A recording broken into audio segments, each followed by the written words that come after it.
નમસ્કાર કલમ યુદ્ધ સમાચારની સાથે હું છું આપની સાથે પાયલ બામભણિયા। તો જોઈએ આજના મહત્વના સમાચારમાં।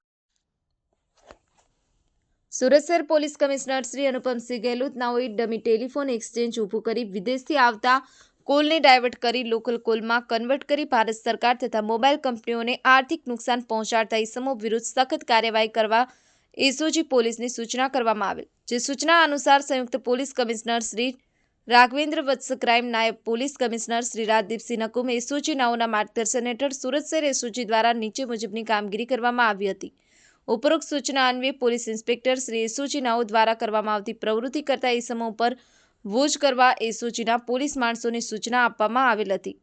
કલમ યુદ્ધ સમાચાર સુરત।